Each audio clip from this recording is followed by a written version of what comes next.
प्यारे बच्चों, बहुत बहुत नमस्कार। एक बार फिर से मैं हमेशा आप सभी का हार्दिक स्वागत वंदन करता हूं। और हम जैसा कि क्वेश्चन डिस्कस कर रहे थे, एनसीईआरटी का जो पार्ट 1 हम कवर कर रहे थे, उसमें रिलेशन फंक्शन चैप्टर स्टार्ट किया था। एक्सरसाइज 1.1 का हमने 4 क्वेश्चन कर लिया था, फिफ्थ पार्ट हमको करना था। तो मैंने क्वेश्चन लिखा भी है, आप देख सकते हैं। ठीक है, यहाँ पर लिखा है relation R in the set A of human beings in a town at a particular time given by. ठीक है, और 5 क्वेश्चन, यानी जो फिफ्थ क्वेश्चन है उसमें 5 पार्ट्स हैं, A B C D E करके 5 पार्ट्स हैं।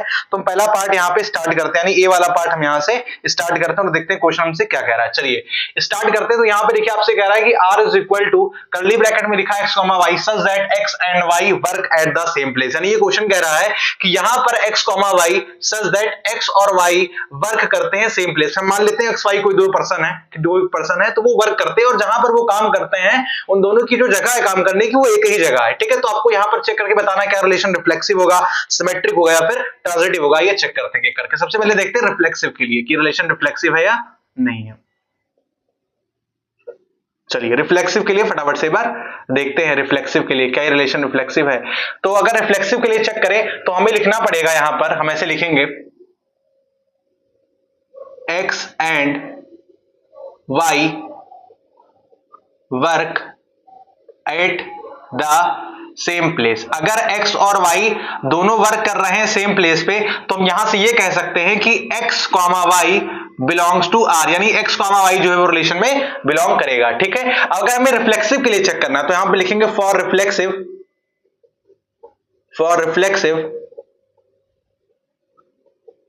तो फॉर रिफ्लेक्सिव के लिए कंडीशन क्या होती है कि x और x यानी दोनों, यानी आप ये समझो, देखो बहुत ये क्वेश्चन बहुत अच्छा क्वेश्चन, को बहुत ध्यान से देखना पड़ेगा।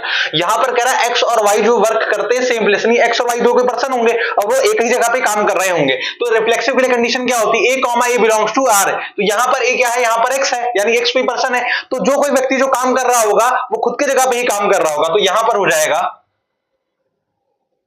x and x work at the same place. ठीक है, तो यहां से x, x belongs to r आ जाएगा, या आप y से भी कर सकते हैं, y and y work at the same place. तो कहने का मतलब यहां पर ये भी है x and x work at the same place, और y and y work at the same place. तो y, y belongs to r, और जैसे ये बिलोंग कर रहा है r में, यानी रिलेशन में आ रहा है, तो इससे हम कह सकते हैं so it is a reflexive relation. So it is a reflexive relation. So इससे हम ये कह सकते हैं कि एक रिफ्लेक्सिव रिलेशन है। ठीक है ना, क्लियर बात है, बहुत बढ़िया। चलो अब हम सिमेट्रिक के लिए देखते हैं, सिमेट्रिक के लिए क्या रहेगा। चलिए सिमेट्रिक के लिए आइए देखते हैं सिमेट्रिक के लिए क्या कंडीशन रहेगी। अब सिमेट्रिक के लिए यार देखो कंडीशन यहां पर ये है कि अगर x और y दो पर्सन है जो वर्क कर रहे हैं एक ही जगह पर, तो x, y belongs to r, तो इसका y, x भी बिलोंग करना चाहिए r में। यानी अगर x, y रिलेशन में एग्जिस्ट करता है तो y, x भी रिलेशन में एग्जिस्ट करना चाहिए, तब ये रिलेशन कैसा होगा, सिमेट्रिक होगा। तो लिखना है हमको x and y work at the same place, इससे हम कह सकते हैं कि x, y belongs to r। अब इसका उल्टा क्या हो जाएगा, फॉर सिमेट्रिक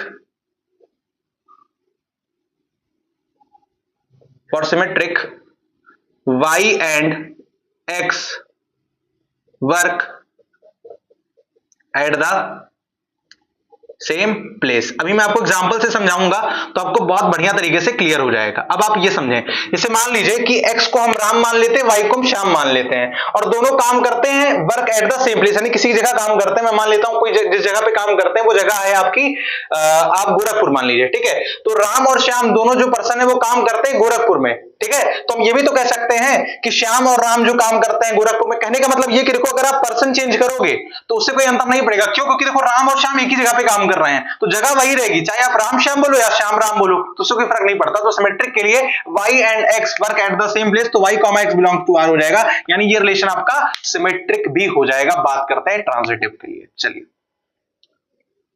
आइए अब ट्रांजिटिव के लिए देख लेते हैं, ट्रांजिटिव के लिए क्या चीज रहने वाली है। ठीक है, तो ट्रांजिटिव के लिए हम मान लेते हैं कि भैया x, y, z belongs to set A, यानी x, y, z बिलोंग करता है सेट ए में। तो हम ये लिखेंगे यहां से फॉर ट्रांजिटिव के लिए, for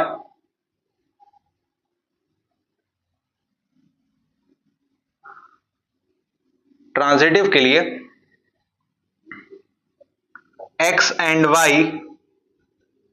work at the same place, यानी कहने का मतलब यहां पर यह कि x और y वर्क करते हैं सेम प्लेस में, तो यहां से रिलेशन हो जाएगा x, y belongs to r।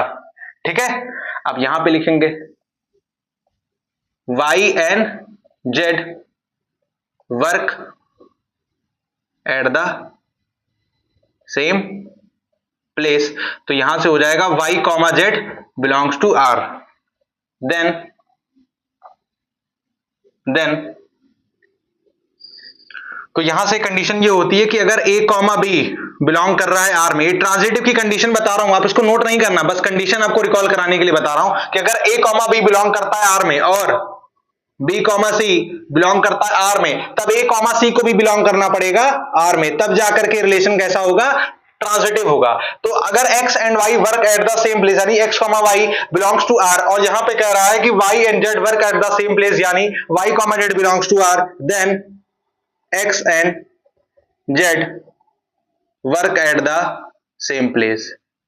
ठीक है ना, ये बात क्लियर है? फटाफट से एक बार समझें, फिर से बता रहा हूं यार, x और y work at the same place. मान लेते हैं कि x, y, z कोई 3 पर्सन है, एक का नाम राम है, एक का नाम श्याम और एक का नाम मोहन है। तो राम और श्याम अगर एक ही जगह पे काम करते हैं तो श्याम और मोहन भी जगह पे काम करेंगे, तो हम ये भी कह सकते हैं कि राम और मोहन भी जगह पे काम करते हैं। कहने का मतलब यहां पर यही था। ठीक है, तो x and z work at the same place, तो यहां से हो जाएगा